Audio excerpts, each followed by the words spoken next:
Quem está preparado aqui para receber até o final desse ano, a gente ainda tem, hoje é dia 15, a gente ainda tem 15 dias, um pouquinho mais, 16, até o final do ano, até o culto da virada, e temos um ano inteiro de 2025 pela frente. Quem está preparado para esse finalzinho ainda de 15 dias e o 2025 receber uma enxurrada de bênçãos? Irmão, o título dessa mensagem de hoje aqui é Me Preparando para Receber uma Enxurrada de Bênçãos. Eu não estou me preparando para receber uma bênção por mês. Eu não estou me preparando para receber uma bênção aqui, outra ali. Eu estou me preparando para ter uma cachoeira, uma enxurrada de bênçãos sobre a minha vida. Amém, gente? Isso é o que preconiza a palavra de Deus. A grande maioria, a maioria esmagadora dos crentes não está recebendo essa enxurrada por um simples motivo. Porque estão recebendo na maioria das igrejas um evangelho mix. Ou é um evangelho da lei, ou é o evangelho mix, que mistura um pouco de lei num monte de graça. Não adianta botar um pouco de lei num monte de graça. O apóstolo Paulo diz para nós que basta um pouco de fermento para estragar com a massa inteira. Não adianta. Sabe, eu me lembro que há anos atrás teve um casal que saiu aqui da igreja no dia que eles iam começar um grupo de conexão. No exato dia. Foi um corre-corre danado. O pastor Jorge Monteiro saiu correndo para visitar o grupo de conexão, para dizer que o grupo não ia desmontar, não ia acabar, para assegurar que a coisa ia continuar. Porque no dia eles mandaram um e-mail dizendo que estavam saindo da igreja. Mas aí eles diziam o seguinte: pastor Fragale, não se preocupe, porque nós estamos indo para uma igreja que prega a graça com uma pitada de exortação. Eu falei, olha só, uma pitada já estraga todo o resto. Antes de ontem eu estava conversando com uma pessoa aqui, dizendo que conversando com uma outra pessoa de uma outra igreja, o outro disse assim: não, olha, na nossa igreja, na minha igreja, o pastor todo culto ele prega sobre o pecado.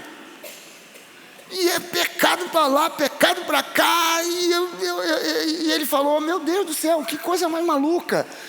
Quer dizer, é como se você tivesse hoje. Quantos aqui já sabem, já entenderam que os dinossauros foram extintos? Tem gente que ainda está com medo aí, pensando: não vou sair fim de semana que os tiranossauros Rex está tudo espalhado por aí, pode me devorar. Não, os dinossauros foram extintos. Agora você imagina se vem aqui um arqueólogo, um paleontólogo, para fazer uma palestra para dizer para vocês como se prevenir contra o ataque dos tiranossauros Rex. Você tem que fazer isso, faça aquilo. De que serviria essa palestra? De absolutamente nada. Por quê? Porque os tiranossauros Rex foram poderosos, gigantes, devoradores de carne, disso e daquilo, porém já foram extintos. E a Bíblia diz para nós que Jesus na cruz do Calvário, ele aniquilou a natureza pecaminosa. Aniquilar é mais do que destruir. Quando você destrói alguma coisa, você faz em pedaços, alguém pode vir, juntar os pedaços, colar com super bonder e botar de novo. Mas quando você aniquila, aniquilar significa você fazer desaparecer. Desaparecer. Aniquilou. Não sobrou pó daquilo que foi aniquilado. Aquilo que é aniquilado desaparece. E a Bíblia diz que Jesus aniquilou a natureza pecaminosa. Mas não é que ele aniquilou no fato de fazer sumir de tudo quanto é canto. Ele aniquilou na nossa vida. Na vida daquele que crê, quando Jesus entra, a natureza pecaminosa ela é aniquilada. Então não tem sentido do púlpito se pregar sobre pecado para a igreja. Porque o que a igreja precisa aprender e focar é na santidade. Eu sei que quem prega a respeito do pecado fala do pecado, querendo conduzir a igreja para a santidade. Porém, a Bíblia me mostra, o apóstolo Paulo mostra nas suas epístolas, que quanto mais eu falo sobre o pecado, menos santidade acontece. Porque aonde eu foco a minha atenção, eu me torno um igual. Então, quando eu falo sobre o pecado, prego sobre o pecado, boto ênfase no pecado, mais chance você tem de pecar. E você entra numa luta, você entra numa briga, onde você tem que se esforçar para vencer o pecado. E na verdade o convite bíblico é: entre no descanso. Há apenas um versículo em todo o Novo Testamento que diz que você e eu devemos nos esforçar. Não é esforçar para fazer o bem, não é se esforçar para evitar isso ou aquilo, é nos esforçarmos para entrarmos no descanso. Quem já tirou férias aqui e você viu que para tirar férias tem que fazer um esforço danado? Primeiro arrumar a data, depois decidir para onde vai, e depois se livrar de tudo aquilo que você quer deixar organizado para ir para as férias sem pensar no que ficou para trás. Porque já aconteceu com você de ir para as férias e quando você está lá no primeiro dia de férias, na beira da praia em Araruama, pronto para entrar dentro d'água, você lembra que esqueceu de fazer sei lá o quê, e você começa a ruminar aquilo, e aquele dia de férias vai para o espaço, porque você lembrou, e porque alguém telefonou, porque o celular tocou, e o chefe não sei o quê, e você, meu Deus do céu, mas eu estou de férias, e você tem que fazer um esforço para se desligar daquilo tudo. Então o convite bíblico é: se você tem que se esforçar para alguma coisa, esforce-se para entrar no descanso. Não pense mais, não fique meditando no pecado, com medo do pecado. O pecado é um tiranossauro rex, que na sua vida já foi extinto. Você não tem que ficar com medo desse dinossauro vir te devorar, porque na sua vida ele já foi extinto. Então o meu foco hoje não é o pecado, não é o diabo, o meu foco é Jesus. Olhando firmemente para o autor e consumador da minha fé. É assim que a gente caminha. Quando eu erro, o que eu faço? Pastor, eu estou olhando para Jesus, mas eu ainda cometi um pecado, eu errei. Então continue olhando para Jesus. Não retroceda, nós não somos dos que retrocedem. Nós somos daqueles que avançam e continuam avançando. Amém, gente? Então quando você foca na questão da nova aliança, você está se preparando para receber uma enxurrada de bênçãos. Gente, o tempo que nós temos diante de nós é um tempo profético. Bota isso no seu coração. Nós estamos vivendo num tempo profético. Tudo à nossa volta está convergindo para o tempo do fim de todas as coisas. Tudo à nossa volta. Jesus está às portas.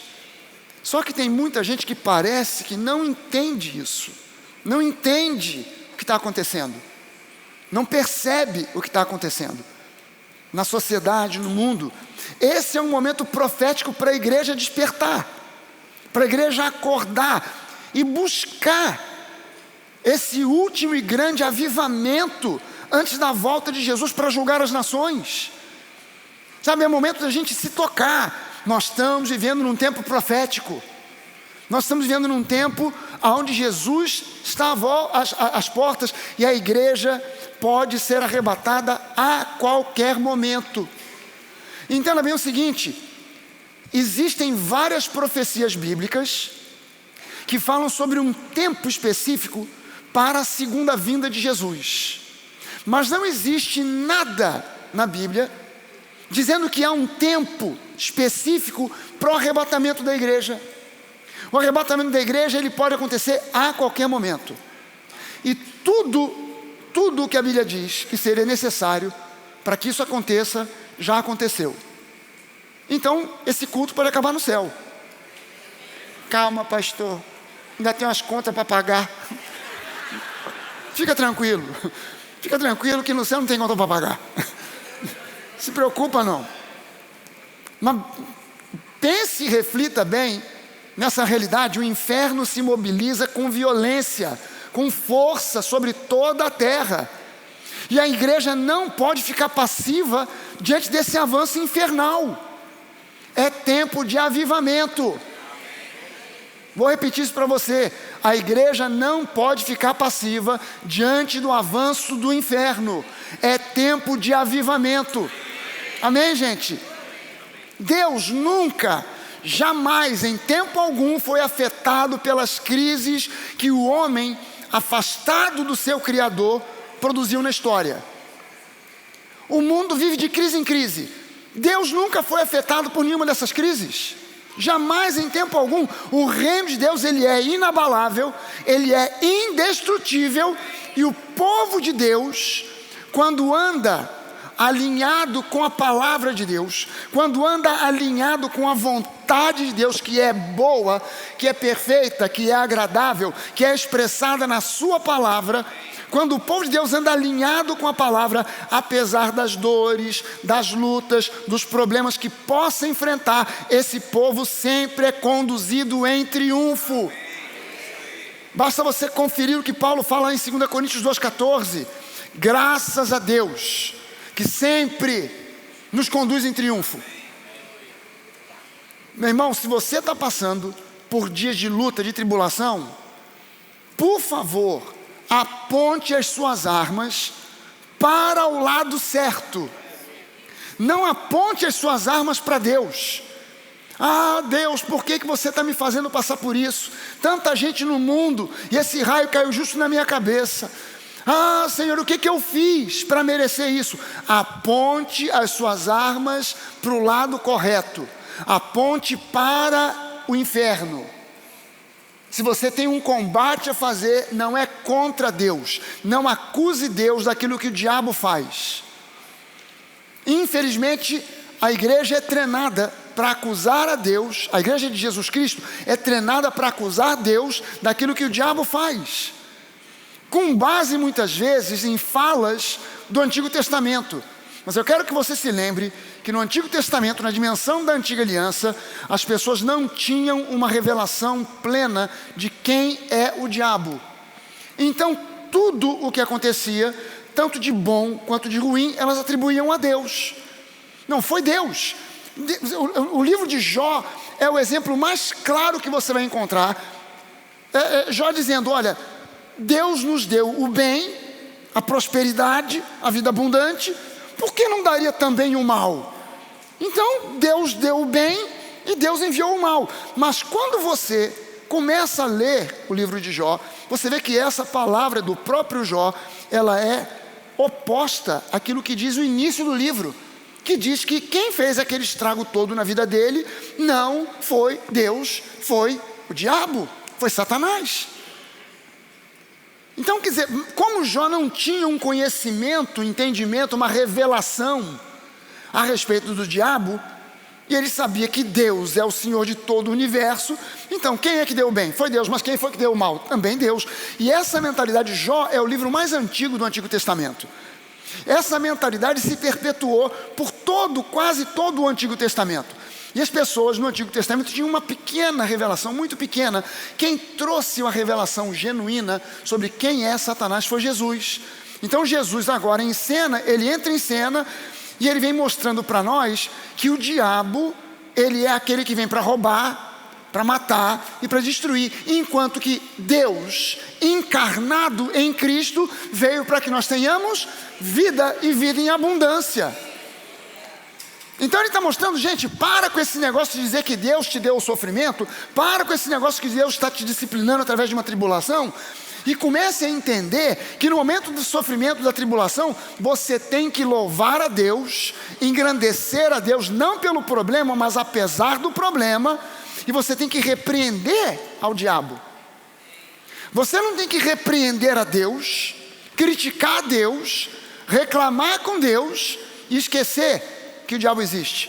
Não, você tem que louvar a Deus, engrandecer a Deus, não pelo problema, mas apesar do problema, e saber que quem está fazendo aquele estrago na sua vida não é Deus, é o diabo, mas que ele é um inimigo vencido.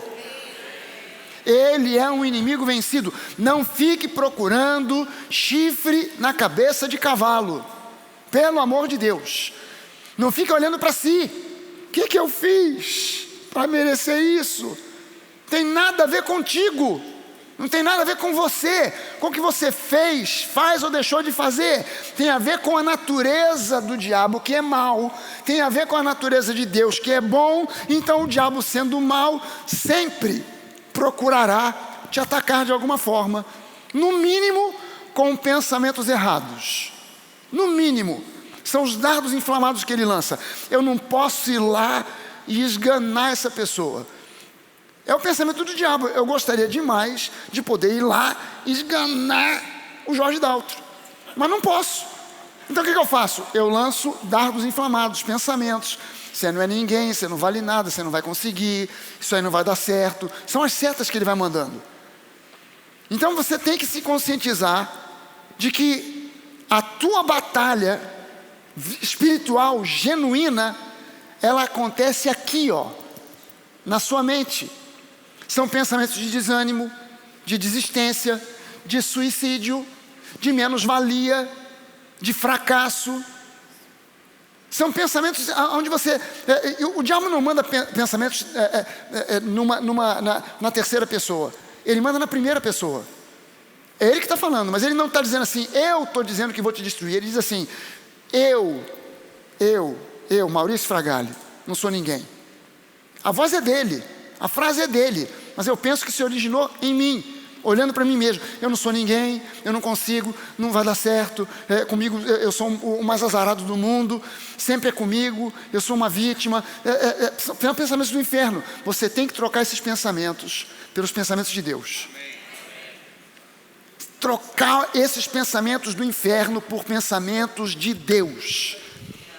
Você pode levantar uma das suas mãos e dizer isso: eu tenho a mente de Cristo, então eu não aceito os pensamentos do inferno. Eu possuo a mente de Cristo. Eu posso, eu quero e eu vou pensar os pensamentos de Deus. Aleluia! Agora, gente, é interessante você olhar para a palavra de Deus, para a Bíblia, e ver que na Bíblia Deus tem mandamentos para o seu povo. Deus tem mandamentos para o seu povo.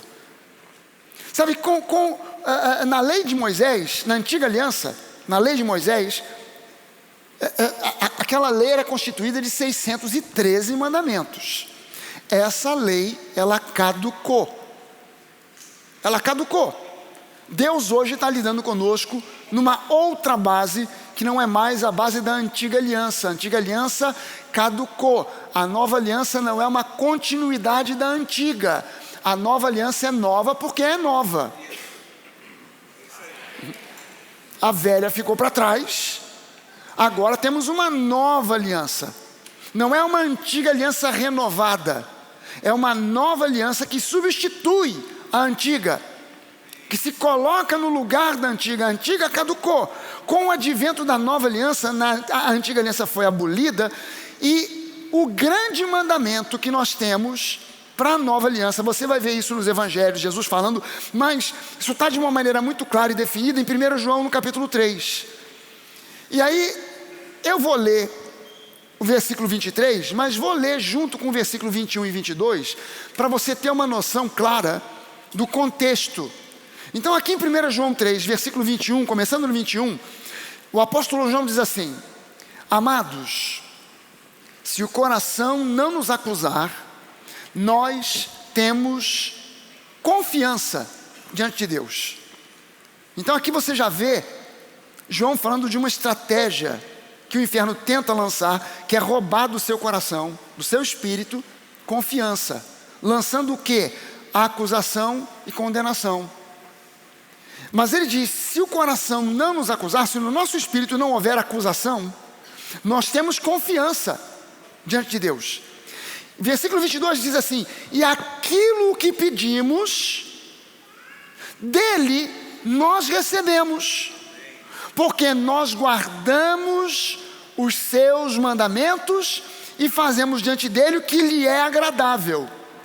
Se João tivesse parado aqui, Isso daria margem para uma especulação gigantesca. Não, ele está dizendo aqui que nós vamos receber o que nós pedirmos se nós guardarmos os mandamentos. Mas que mandamentos são esses? Você está interpretando de um jeito, mas aqui os mandamentos, para mim, na minha cabeça, são os 10, os Big Ten, lá de Êxodo. Ou são os 613, dos quais os Big Ten, os 10 mandamentos, são apenas a espinha dorsal. Então tem que obedecer. E é isso que é falado na grande maioria das igrejas evangélicas hoje. Você quer ser abençoado, tem que obedecer aos mandamentos. E onde estão os mandamentos? Cara, não precisa perguntar, está lá em Êxodo. Está lá no Antigo Testamento, os mandamentos. Você tem lá pelo menos os 10. A grande maioria dos pastores sequer sabe que são 613 mandamentos. Sequer sabe isso. Pensam que são só 10. No entanto, são 613. Mas ainda que ficasse apenas com os 10, se João parasse aqui, poderia haver uma especulação de que, no mínimo, nós estaríamos ligados, só seremos abençoados se obedecermos aos 10 mandamentos. Porém, no versículo 23, João explica que mandamentos são esses. Graças a Deus pelo versículo 23. Você pode dizer isso comigo? Graças a Deus por João 3:23. 1 João 3:23. Graças a Deus, porque aqui agora ele não deixa margem para especulação, ele não deixa margem para dúvida. Então olha só, vou ler de novo o versículo 22. Aquilo o que nós pedimos, recebemos dele tudo o que pedimos, porque obedecemos aos seus mandamentos e fazemos o que lhe agrada. Agora vamos deixar João explicar o que ele quis nos dizer no versículo 22. Versículo 23. E este é o seu mandamento. Tirou a dúvida. Não tem margem para explicação, não tem para especulação. Não tem que nem ficar interpretando, é só ler. Esse é o seu mandamento, 2 pontos: que nós creamos no nome do seu Filho Jesus Cristo e que nos amemos uns aos outros como Ele nos ordenou. Fechou. Então na nova aliança eu só tenho 2 mandamentos: crer e amar. Acabou. O que eu faço com os 10? Cara, os 10 são um fundamento moral para a sociedade, são origem de todas as constituições dos países aonde existe democracia. Todos esses países, fundamentalmente Europa, Américas e alguns outros do Oriente também, se fundamentam a direitos humanos, constituições. Tudo isso tem como base a cultura judaico-cristã. Tem como base os 10 mandamentos. Como fundamento moral, ótimo. Mas como fundamento espiritual, nós só temos 2 mandamentos. Para sermos abençoados, 2 mandamentos: crer e amar. Quem crê e ama, cumpre todos os 613 mandamentos, sem sequer conhecê-los. Eu duvido que você conheça quais são todos os 613 mandamentos. Duvido que você conheça de cabeça os 10. Quem dirá 613? Se perguntar para você, que me cita aí agora de cabeça, qual é o 7º mandamento? Ih, Jesus, deu ruim agora. Qual é o sétimo? Você vai pegar o telefone celular para botar lá no aplicativo para ver, porque de cabeça você não vai saber. Quem dirá os 613? Mas, quando se fala de nova aliança, os 2, apenas 2, você consegue decorar, você consegue saber. Cumpriu esses 2, cumpriu os 613 e muito mais. Então, agora a gente sabe, está vendo aqui, que Deus tem mandamentos para nós na nova aliança. Mas é interessante você perceber que Deus também dá conselhos. Como um bom pai, Deus dá conselhos para os seus filhos. Muitas vezes Deus não fala em tom de ordenança. Muitas vezes Ele fala em tom de aconselhamento. E aconselhamento é algo que depende do meu livre-arbítrio. Você me dá um conselho, eu sigo se eu quiser. Não é assim? Agora, quem aqui tem filhos? Desde pequenininho até já homem ou mulher feitos. Todo mundo. Já reparou uma coisa? Você não dá conselho para a criança. Você dá mandamento. Você não chega para a criança: papai vai te dar um conselho. é bom você não xingar a mamãe, porque pode dar ruim para você. De repente pode vir uma sandália havaiana voando de algum lugar. Então te aconselho a não fazer. Você não dá conselho, você dá ordem para a criança, não é isso? Mas a criança vai crescendo e você começa a ver nela crescimento e maturidade. Você começa a fazer um mix de mandamento com conselho. E quando essa criança deixa de ser criança e se torna agora um adulto, você não dá mais mandamentos, agora você só dá conselhos. Os meus filhos eu mandava: vai guardar os brinquedos no seu quarto, vai botar essa roupa lá na roupa suja, vai fazer isso ou aquilo.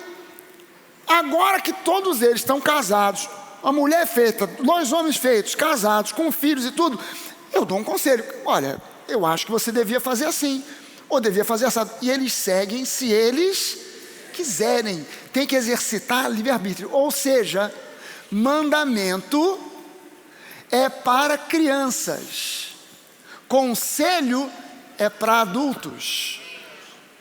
Quem é criança precisa de ser mandado, quem é adulto só precisa de ser aconselhado. E isso é algo espiritual também. O adulto espiritual não precisa de ninguém atrás dele mandando. O adulto espiritual só precisa de alguém que dê a ele conselho. Conselho é muito bom. E conselho é muito bom por quê? Porque eu tenho a liberdade de ouvir, refletir e ver: não, esse conselho, cara, muito bom, eu vou embarcar nessa. Ou, cara, essa pessoa não conhece a minha vida, está querendo me aconselhar e não está por dentro do que está acontecendo. Então esse conselho para mim aí não dá, não pode servir para outra pessoa, para mim não serve. Porque a pessoa já tem maturidade suficiente para escolher e saber o que é bom e o que é ruim.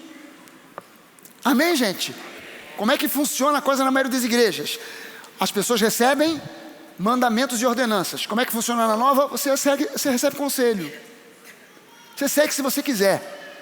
Em certas igrejas, se você não for dizimista, você vai para o inferno. Eu vi um pastor dizendo isso na televisão. Se você não é dizimista, você já está no inferno. Quer dizer, quem salva não é Jesus, é o dízimo. Você não precisa nem acreditar em Jesus. Contanto que você der o dízimo, você vai para o céu. Na nova, você dizima se você quiser. Pastor, você está doido? Desse jeito o povo não vai dizimar. Paciência. Isso é por conta de cada um. Cada um tem que ouvir a direção do Espírito Santo. Você não vai ver nunca nenhum pastor chegar aqui: gente, mês de dezembro, mês do 13º, os funcionários da igreja precisam receber o 13º, e você já recebeu o seu, mas não dizimou. Eu não sairei deste púlpito enquanto não derem o 13º. Eu vou ficar aqui até você trazer. Ô papai!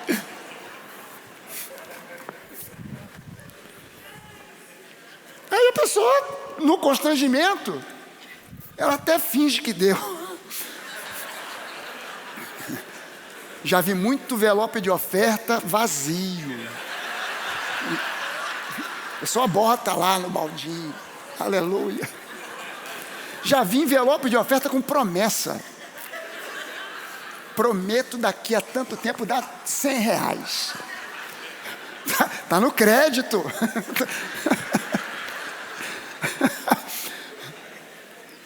Olha só o exemplo do conselho que Deus deu para o seu povo na antiga aliança, no momento em que eles estavam para entrar na terra de Canaã, terra prometida. Deuteronômio capítulo 11, os versículos 11 a 12. Aí você vai entender por que Deus deu a eles conselho, não deu uma ordenança. Presta sua atenção. Em Êxodo 20, Deus dá ordenança, dá mandamentos. Mas agora em Deuteronômio 11, Deus dá conselho. Por quê? Porque eles saíram da escravidão do Egito, então eles eram como que nenéns espirituais. não conheciam o que é ser livre, tinham uma mentalidade de escravos. Mas agora, depois de 40 anos, para entrar vagando no deserto, depois de 40 anos vagando no deserto, para entrar em Canaã, Canaã é terra de filhos, não é terra de escravos. A Canaã espiritual, que é a vida abençoada que Deus tem para você hoje, não é o céu, é um lugar para gente madura. Então, no deserto tem mandamentos, em Canaã tem conselhos, no deserto tem ordenanças, em Canaã eu ouço a direção do Espírito Santo, porque no deserto é lugar para crianças, Canaã é lugar para gente madura, gente que passou pelo processo e amadureceu, entrou na terra onde mana leite e mel. No deserto não tem leite, não tem mel, mas na terra de Canaã, o lugar das bênçãos plenas, eu entro para desfrutar daquilo que já foi conquistado para mim. Aí olha só o que Deus diz para eles, Deuteronômio 11 no versículo 8, portanto, guardem todos os mandamentos que hoje lhes ordeno. Você vai ver que ele fala de mandamentos, mas ele não dá um mandamento, para que vocês sejam fortes. Número 1, que vocês sejam fortes. Número 2, entrem e tomem posse da terra por onde estão indo, para onde estão indo. E número 3, para que se prolonguem os seus dias na terra que o Senhor, sob juramento, prometeu dar aos seus pais de vocês, e a descendência deles, terra que mana leite e mel. Então ele começa dizendo aqui que o conselho é: guardem os mandamentos. Deus está dando um conselho: guardem os mandamentos. Eu não estou dando uma ordenança, estou dando um conselho para que vocês guardem os mandamentos. E aí vocês, número 1, serão fortes. Número 2, você vai entrar na dimensão das promessas e vai tomar posse da sua herança. E número 3, você vai ter longevidade para desfrutar do bem que Deus vai promover e produzir na sua vida e na vida da sua família. Quem quer isso aqui? Sabe como é que eu chamo isso aqui? Eu chamo isso de enxurrada de bênçãos. Deus não está dizendo: olha, estou mandando, se você não fizer, vai voar aqui uma havaiana na sua testa. Não. Existem mandamentos que foram dados lá em Êxodo. Agora eu te dou um conselho: olha para aquilo e cumpre, obedeça aos mandamentos. E você vai ter isso aqui, ó. Você vai ser forte, você vai desfrutar da sua herança, e você vai ter longevidade para desfrutar e não somente ver os benefícios de Deus na sua vida, mas também na sua família. Quem quer isso aqui? Cara, para o pessoal de Israel, era olhar para trás e lembrar lá de Êxodo 20, aos pés do Monte Sinai. Cara, Deus deu aqueles mandamentos, é bom a gente botar o olho nisso e obedecer. É o conselho que Ele está dando, que a gente olhe e obedeça, porque se a gente fizer vai dar bom. Quantos mandamentos a gente tem hoje na Nova Aliança? Então a gente só precisa obedecer esses 2, e aí essas 3 coisas vão acontecer para nós. A gente vai ser forte, e a gente precisa de ser forte. No mundo que vivemos hoje, a gente precisa de ser forte para resistir ao ataque do inferno. O que o mundo está dizendo hoje? Homem não é homem, mulher não é mulher, e quem não é nem homem nem mulher é uma outra coisa. É o quê? É o que a pessoa quiser. E o que você quer? Não sei, mas eu quero alguma coisa. O que você quer ser? Eu não sou homem, não sou mulher, eu sou um gato. Aí outro dia eu vi um vídeo, guarda de trânsito, parou, pediu para o motorista: sua carteira de motorista. Não tenho, porque eu não sou uma pessoa, eu sou um gato. É gato? Beleza, sem problema, não tem problema nenhum não. Mas gato não pode dirigir. E queria agora ver a sua carteira de vacinação. Já tomou as vacinas que o gato tem que tomar? Não? Então vou te levar agora. Não, vai agora comigo, vai para o posto de vacinação para tomar todas as vacinas, contra a raiva, vacina contra... todas as vacinas que o gato tem que tomar, porque não é pessoa, é um gato. Vai andar por aí, e você vai dizendo miau, miau, miau. Porque o mundo está doido. O mundo está doido, o mundo está doente. O problema é que nós, como igreja, não podemos ser infectados pela doença que está no mundo. Amém, gente? Então, qual é o pensamento que a gente tem na igreja? Menino é menino, menina é menina, e Deus não erra nunca. Não estou nem falando de outras questões. Mas o fulano não sei o que, ele é homossexual. Não estou falando disso. Estou falando para você que o mundo está doido. E nós não podemos permitir que esse vírus, essa infecção invada a igreja. E como é que a gente evita essa infecção? A vacina contra a infecção do mundo chama-se ágape. Nós não andamos com raiva do mundo, a gente não xinga as pessoas do mundo, a gente não combate as filosofias do mundo com agressão, a gente ama. A gente simplesmente ama. E a gente mostra para as pessoas do mundo a lógica da nossa espiritualidade. A nossa espiritualidade tem lógica. Por isso que Paulo fala de culto racional. Existe um lado místico da nossa fé, mas há um lado inteligente da nossa fé. Então quando a pessoa pergunta para você, por exemplo, mas vem cá, as outras religiões também não são válidas? Por que Jesus é melhor ou mais do que Maomé, do que Buda? Você tem que saber responder. Então já vou te dar uma resposta para você poder levar contigo. Essa é de bônus, não está anotado aqui nada. É um bônus que eu vou te dar. A pessoa pergunta, por que a Bíblia vale mais do que o Alcorão? Por que a Bíblia vale mais do que os livros do hinduísmo? Porque a Bíblia é o único livro que tem uma explicação inteligente e racional para a criação do universo. Com uma única frase. Uma única frase explica toda a criação do universo. O universo, ele é criado basicamente de 3 coisas. Tempo, espaço e matéria. E essas 3 coisas, elas têm que coexistir ao mesmo tempo. Não tem como você criar o tempo sem que haja espaço e matéria. Não tem como criar matéria sem que haja espaço, porque a matéria precisa de espaço para existir. E quando a matéria passa a existir, o relógio começa a fazer tic-tac.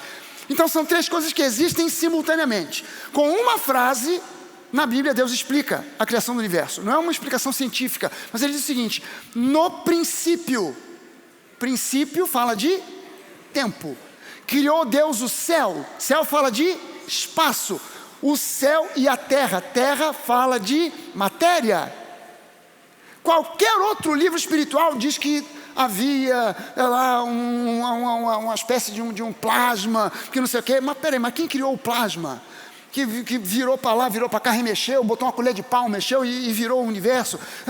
Não, mas a ciência diz o Big Bang. Peraí, porque o Big Bang diz assim: tudo antes, toda a matéria do universo, tudo, dos planetas, das estrelas, tudo estava concentrado numa bola, do tamanho de uma bola de tênis. E de repente aquela bola de tênis, pau, explodiu. Virou tudo que a gente vê. Estrela, planetas, e etc e tal. Então, tudo veio a existir a partir da explosão do Big Bang. Isso explica a origem do universo? Não, por quê? Porque aí a pergunta é: e quem foi que criou aquela bola de tênis? Quem é que criou o que estava dentro da bola de tênis? Todo o sódio, cálcio, potássio, todos os íons e prótons e nêutrons e elétrons que estavam ali. Quem criou aquilo? De onde veio? De onde veio aquilo? Porque do nada, nada vem. Do nada, se algo vem, algo só pode vir do nada se houver um milagre. Então a criação do universo, ela só pode ser explicada por um milagre. No princípio, criou Deus os céus e a terra. Aí você vai para o Novo Testamento. Por que Jesus vale mais do que Maomé, do que Buda, do que todo mundo? Simples. Nenhum outro líder espiritual jamais disse: eu e o Pai somos um. Nenhum jamais disse: eu sou o caminho, a verdade e a vida. Só tem 2 possibilidades para quem diz isso: ou é Deus feito em carne, ou é um louco varrido. Nenhum líder espiritual jamais deu a sua vida para salvar a humanidade. Nenhum deles jamais ressuscitou, a não ser Jesus. Você pode visitar o túmulo de Buda, você pode visitar o túmulo de Maomé, mas se você for visitar o túmulo de Jesus, está vazio. Aleluia.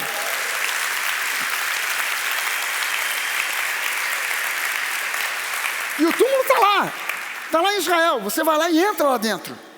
Você vê, está lá, para você olhar, para você ver. Então é preciso que a gente entenda há uma lógica na nossa fé. A nossa fé não é irracional. Ela tem um lado místico, sim, mas ela tem um lado racional. E nós não somos malucos. Maluco é o mundo. O mundo está doido. Nós somos os lúcidos. Amém, gente? Nós somos aqueles que alcançaram a lucidez.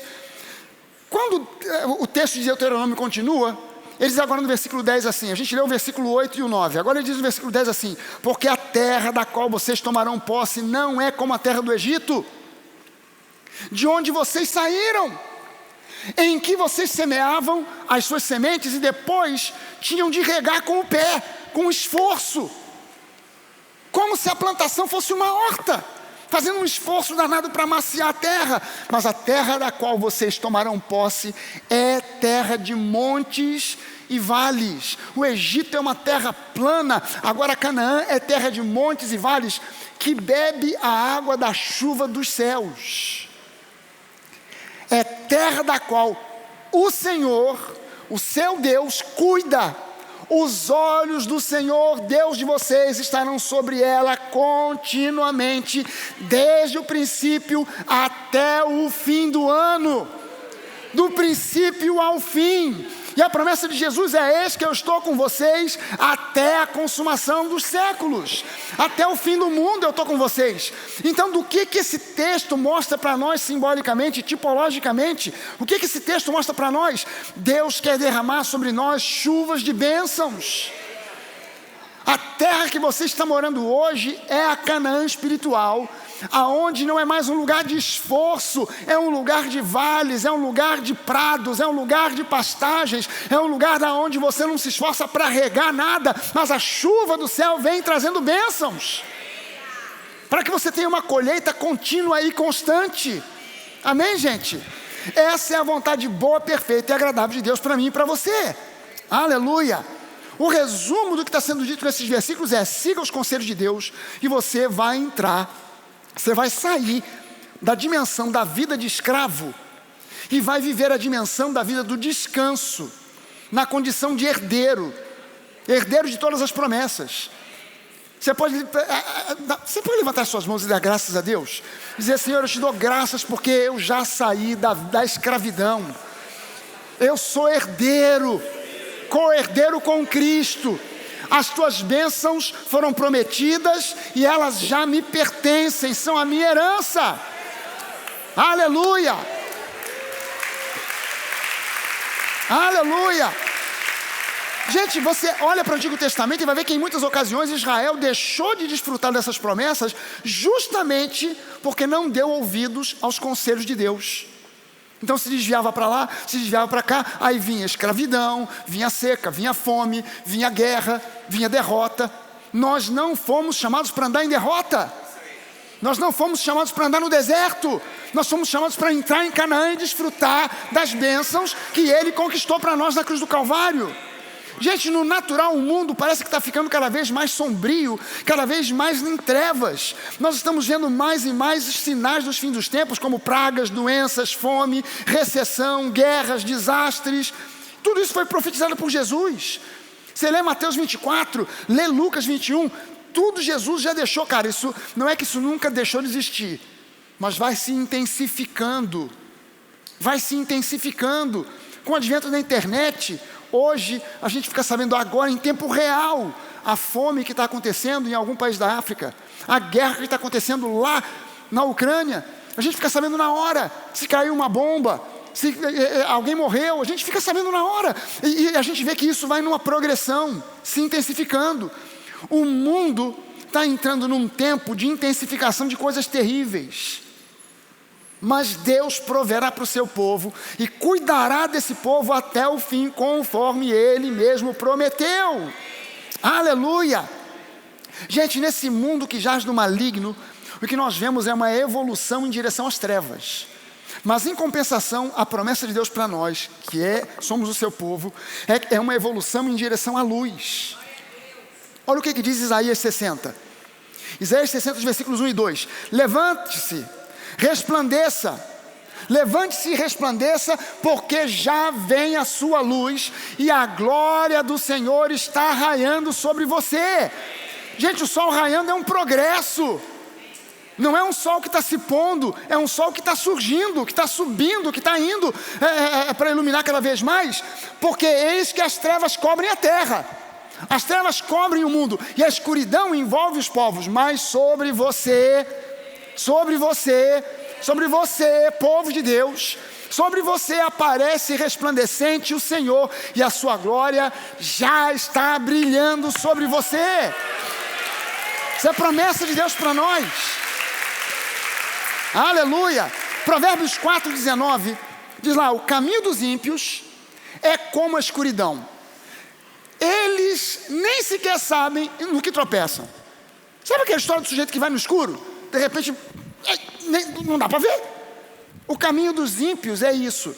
Agora eu inverti e botei o versículo 19 na frente do 18. Agora eu vou ler o 18. Olha só o 18 que diz: mas a vereda dos justos é como a luz do alvorecer, que vai brilhando mais e mais até ser dia claro. Meu irmão, você está num caminho de progresso, não num caminho de fracasso, mas num caminho de progresso. Amém, gente? Aleluia. Agora, é preciso que a gente aprenda a dar ouvidos aos conselhos que Deus nos dá. Sabe, para a gente viver a vida abundante que Ele já nos concedeu em Cristo, através de Cristo. Olha só Provérbios capítulo 4, os versículos de 20 a 23. O escritor de Provérbios diz assim: meu filho, escute as minhas palavras, preste atenção aos meus ensinamentos, não deixe que eles se afastem dos seus olhos. Você está percebendo que não tem aqui um mandamento, tem um conselho?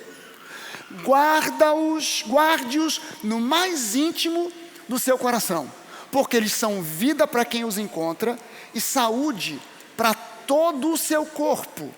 De tudo o que se deve guardar, guarde bem o seu coração, porque dele procedem as fontes de vida. Gente, tem muitas coisas que a gente precisa e deve guardar, no sentido de cuidar, cultivar, valorizar. Tem muita coisa, tipo família, saúde, finanças, tudo isso aí. Mas eu quero chamar a sua atenção para um fato interessante. O apóstolo Paulo mostra para nós lá em 1 Tessalonicenses 5, que o ser humano, ele é constituído de um corpo que possui uma alma, a série dos sentimentos, e ele é um espírito. Então o ser humano é um espírito que possui uma alma e habita num corpo. Amém, gente? Quem você é de fato é quem você é no espírito.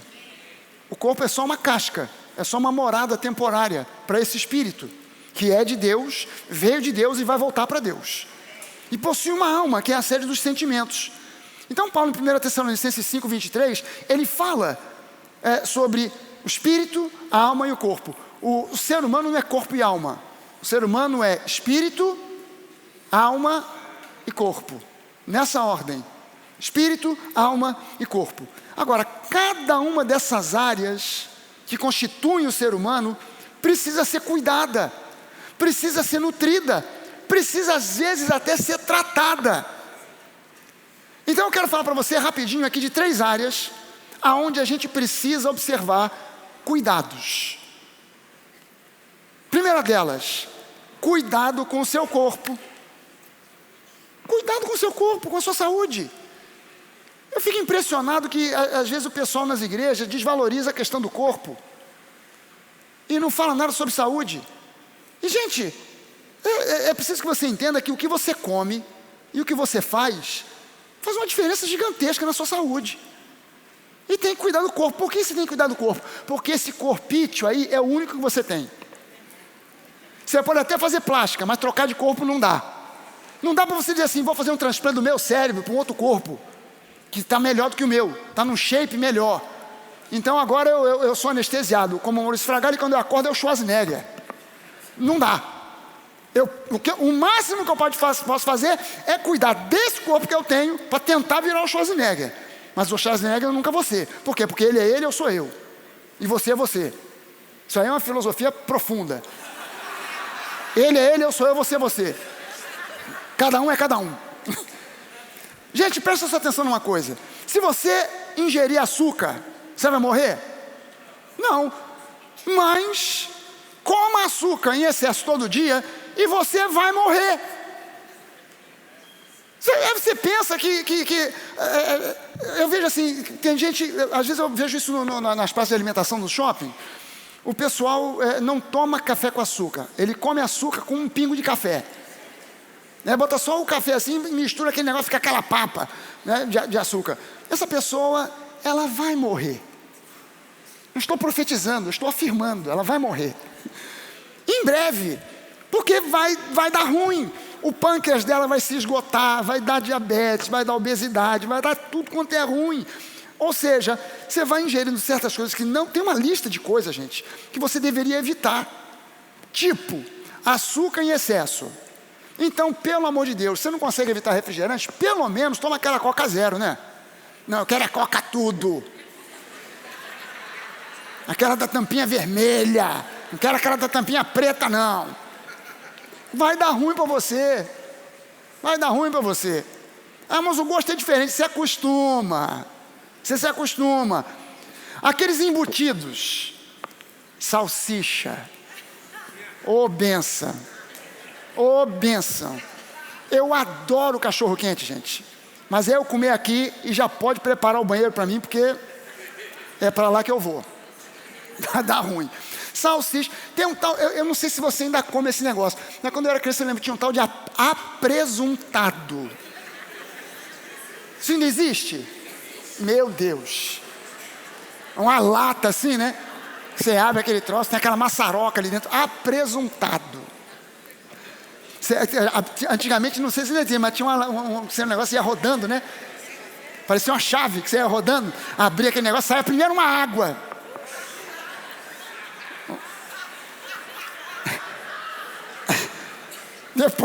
Depois tinha o tal do apresuntado lá dentro. Aquilo ali, gente, chama-se morte lenta.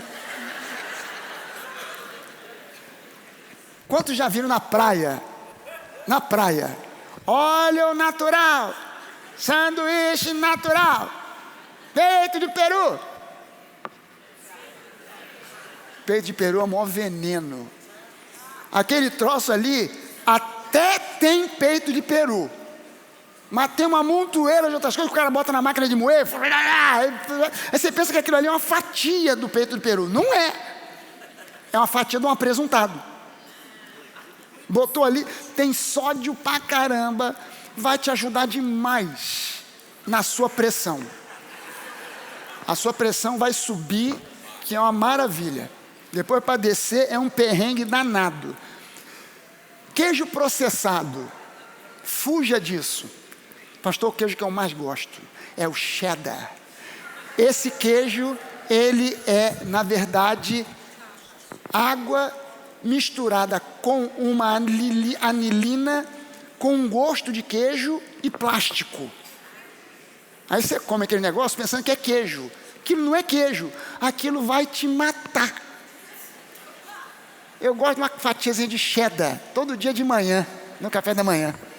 Eu como cheddar com apresuntado. É o café da manhã da morte. Biscoito. Oh, benção. Salgadinho de pacote. Oh, maravilha. Pastor, eu vou ao cinema, eu compro logo um pacotão assim de Cheetos.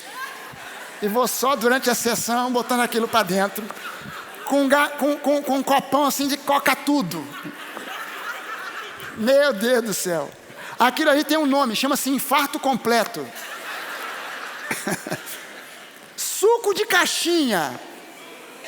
Que beleza! Pastor, eu não tomo refrigerante, eu só tomo suco. O quê? Da caixa. Ali tem 10% de suco, o resto só Deus sabe o que tem ali. Só Deus sabe o que vai ali. Margarina, não como mais manteiga, só estou comendo margarina, é mais barato, para morrer mais rápido.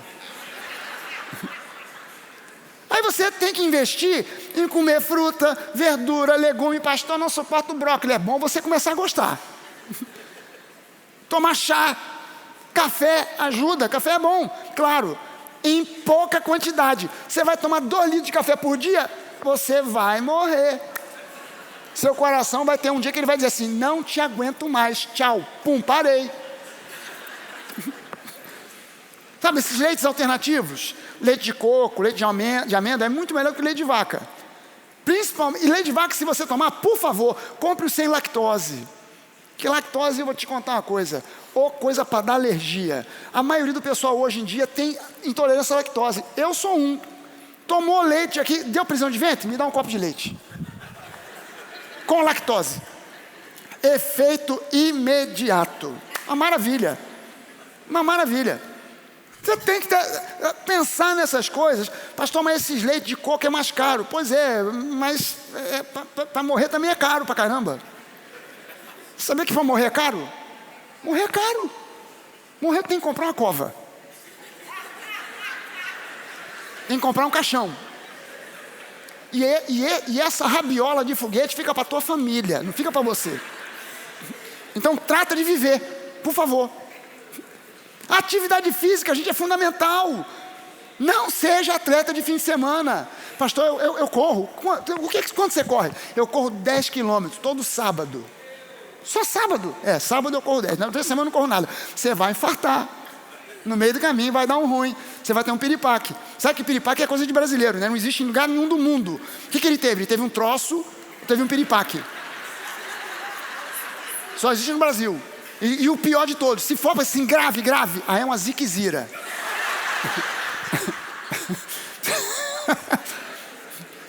Gente, uma caminhada vigorosa, não é aquela... Ah, pastor, mas eu caminho. Aonde? No shopping. Vendo as vitrines. Não, estou falando de você caminhar, com vontade. 30 minutos, 3 vezes por semana, você já resolveu o teu problema. Já deu um jeito, já melhorou, já resolveu muita coisa. E não se esqueça da musculação, pelo amor de Deus. Principalmente você que é mulher, não pode deixar a musculação de lado. Por quê? Porque a musculação aos 40 previne queda e fratura aos 60. Você não faz musculação hoje, com 60 você vai cair. E o pior é que o pessoal pensa assim: minha avó caiu, quebrou o fêmur. Não foi isso, ela quebrou o fêmur e caiu. Ela caiu porque quebrou. Primeiro quebrou. E aí quando quebrou, caiu. A pessoa pensa que ela caiu para quebrar. Não, primeiro quebrou porque o osso vai ficando tão fraco. Não pode deixar de fazer musculação, porque a musculação é o que faz o osso ficar forte, é o que faz a musculatura permanecer. Você não precisa virar o Hulk, ok? Você não está fazendo musculação por vaidade ou para querer virar o Hulk. Mas você não pode abrir mão de dizer: é chato, eu detesto musculação, mas tem que fazer. Tem jeito. Agora, por que a gente faz tudo isso? Porque esse corpinho que a gente tem é o único que a gente tem, né, gente? Segunda coisa, tem que ter cuidado com a alma.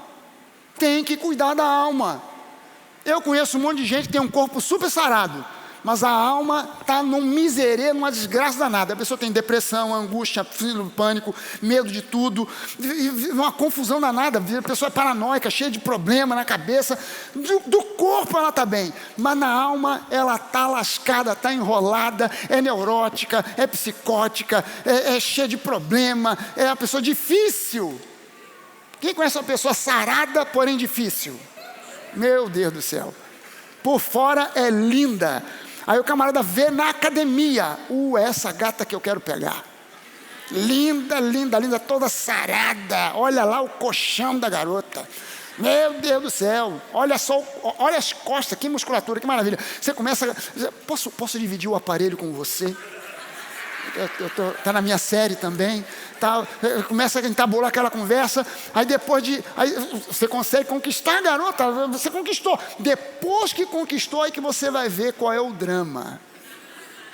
Aí tu começa a conhecer a cabeça da pessoa. Caramba, por fora, bela viola. Por dentro, meu Deus do céu, o pão é bolorento. Cheio de problema, cheio de rolo. Peraí, só os homens aqui. Quem é que já teve uma namorada dessa?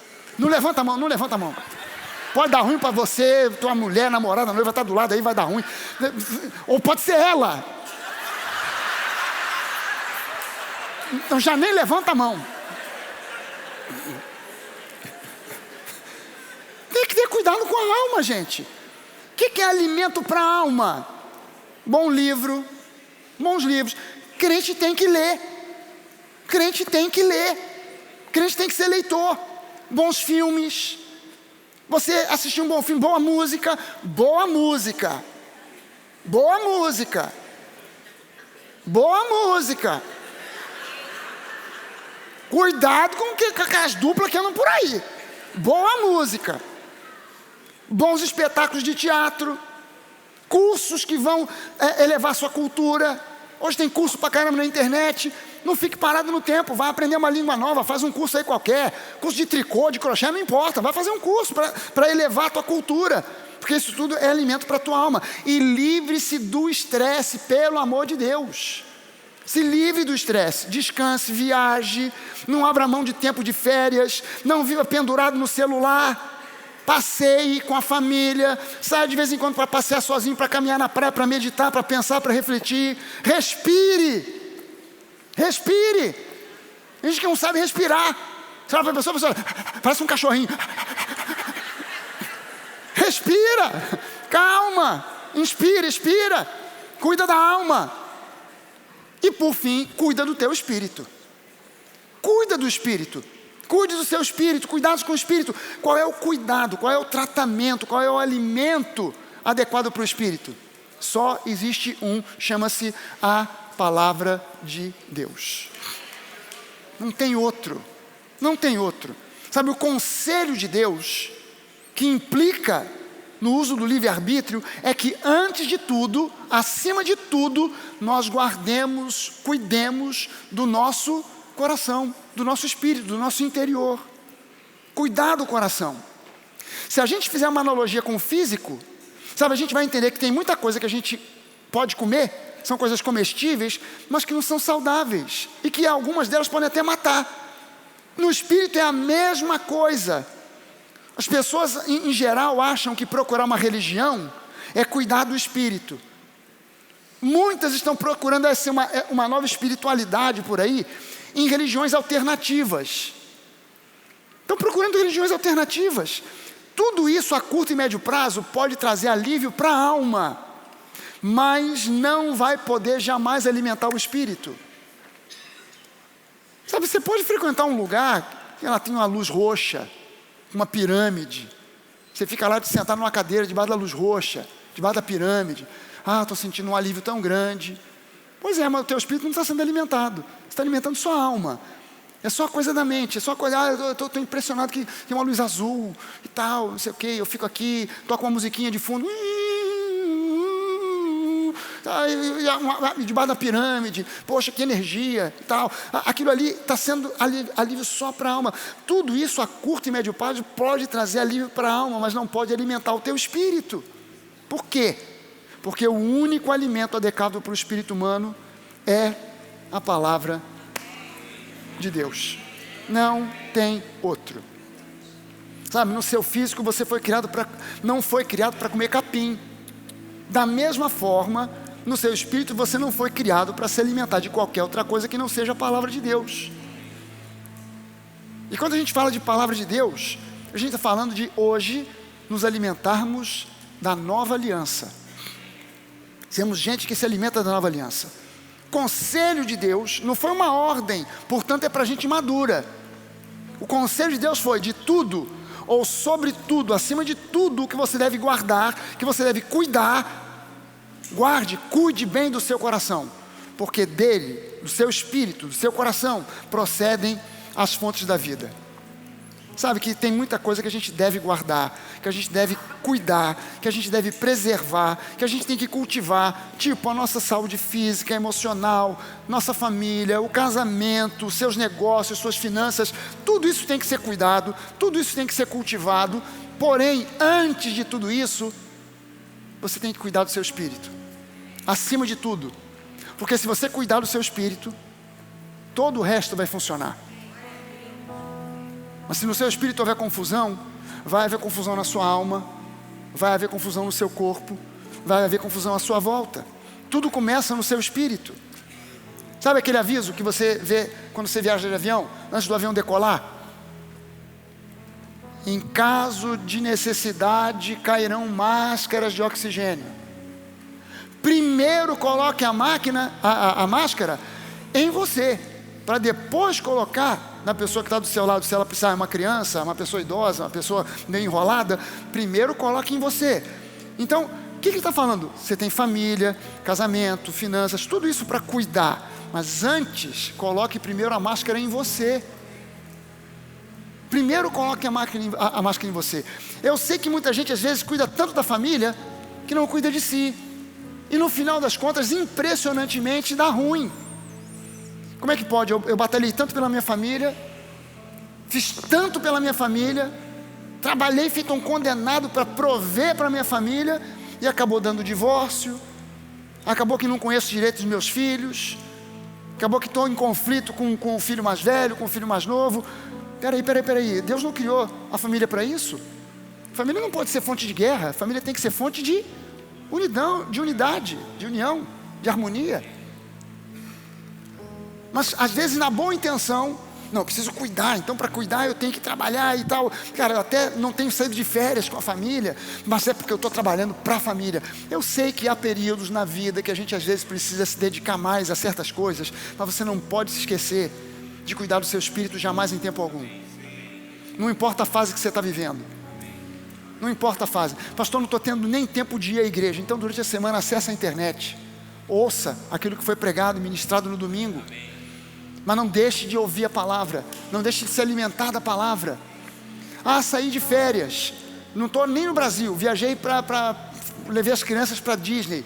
Cara, a internet pega lá também. Assista lá. Ou visite uma das igrejas que a gente tem comunhão, que a gente conhece, que a gente tem como referência.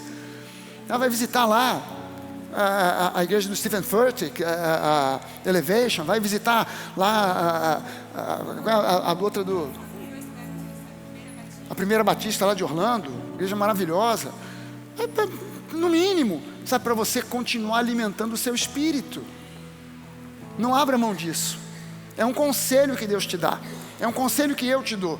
Não é uma ordenança, não é uma obrigação, faz ou você morre. Não, eu estou te dando um conselho porque você já é adulto espiritual. Você agora é dono do seu nariz, não só no natural, mas no espiritual, para que tudo te vá bem. Para que tudo te vá bem.